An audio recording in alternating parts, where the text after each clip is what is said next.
बात उस दौर की है जहां छोटे मोटे निर्माताओं के साथ भी राजेश खन्ना सुपरहिट थे, तो वही प्रकाश मेहरा, मनमोहन देसाई के बगैर अमिताभ बच्चन जीरो थे।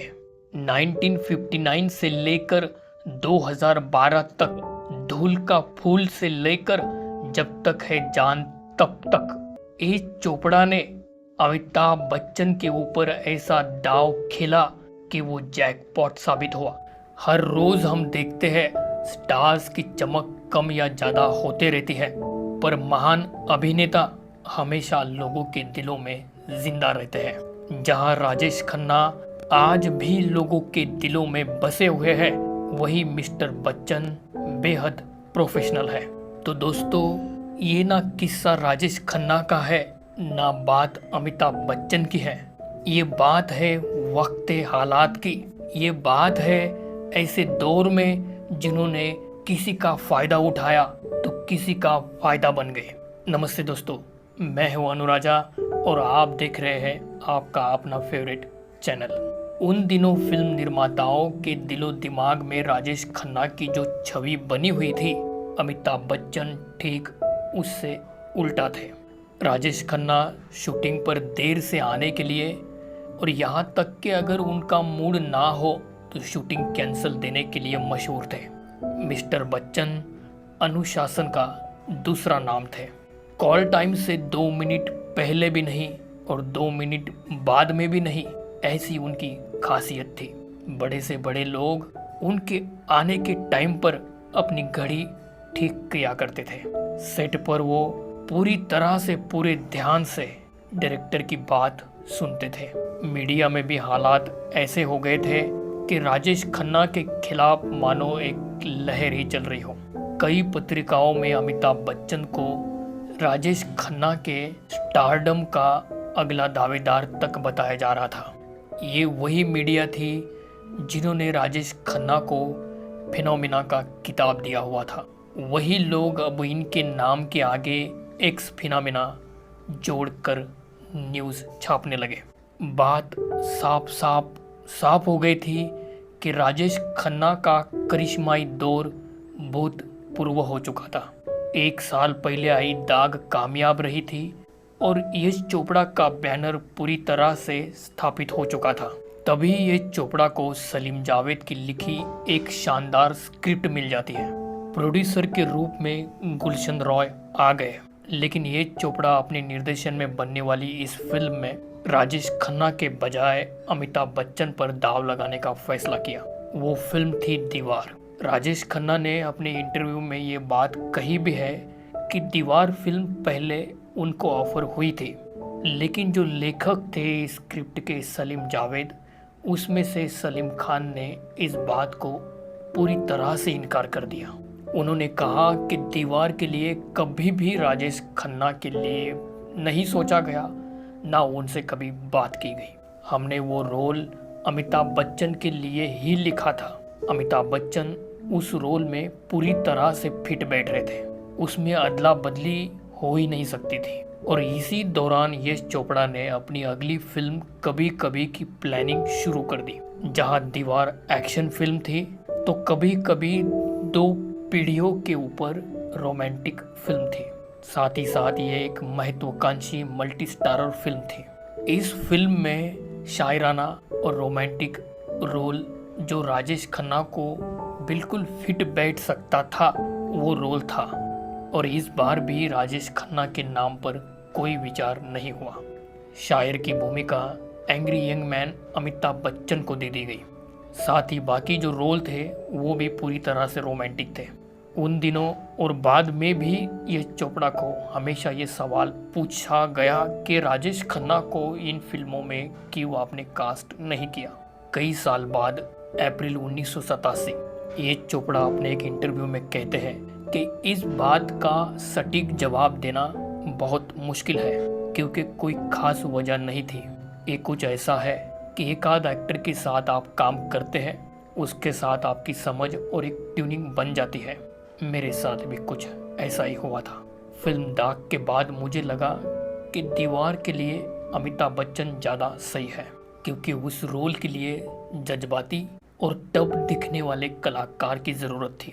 त्रिशूल में भी इस तरीके का ही रोल था। ये चोपड़ा ने त्रिशूल और दीवार फिल्म में अमिताभ बच्चन को लेने की वजह तो बता दी, लेकिन जब उनकी रोमांटिक फिल्म्स सिलसिला और कभी कभी के बारे में पूछा गया, तब भी उन्होंने जवाब देते वक्त ट्यूनिंग वाली बात का जिक्र किया। ये चोपड़ा अपने उस इंटरव्यू में कहते हैं कि देखिए, मुझे उस टीम की आदत पड़ गई थी और फिर आदत पड़ी तो मैंने उससे बाहर निकलने की कोशिश नहीं की। और जहाँ तक काका के साथ मेरे रिश्तों का सवाल है, वो कभी भी खराब नहीं रहे।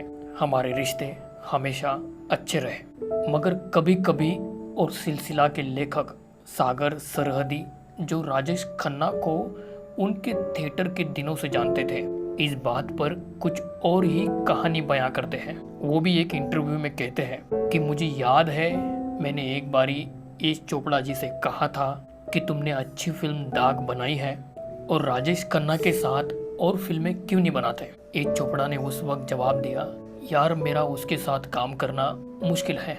मैंने पूछा क्यों। यश चोपड़ा ने जवाब दिया, वो सब प्रोड्यूसर्स को घर बुलाता है और आधी रात तक दारू पीता है। जब तक कि वो खुद सो नहीं जाता, प्रोड्यूसर्स को अपनी प्रेजेंस देनी पड़ती है।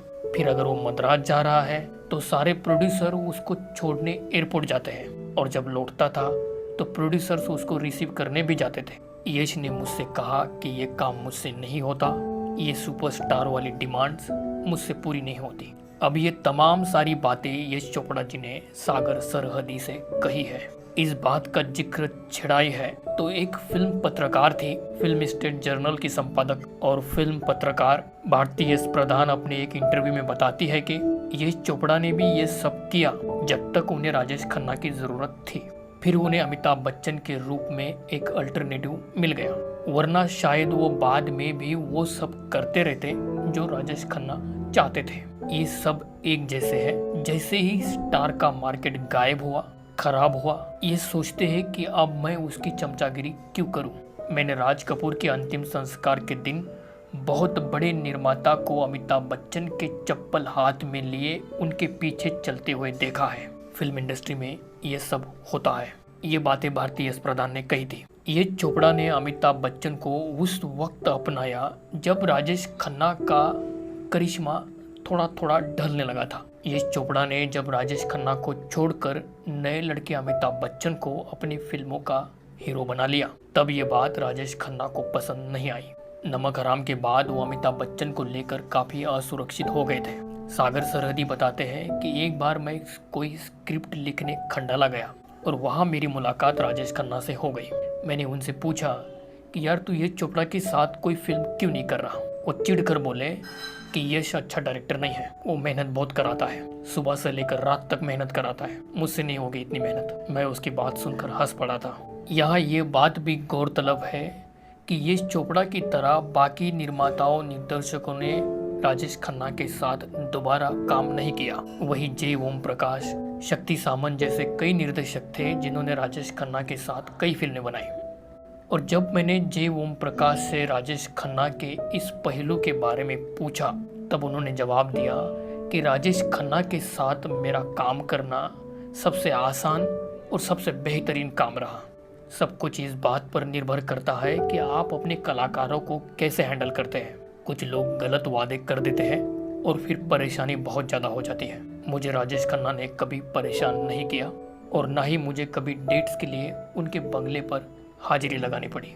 ये बातें जे ओम प्रकाश ने कही है। वही फिल्म इंडस्ट्री के कई सीनियर टेक्नीशियंस बताते हैं कि शक्ति सामंत ने राजेश खन्ना को अहम ब्रेक दिया था।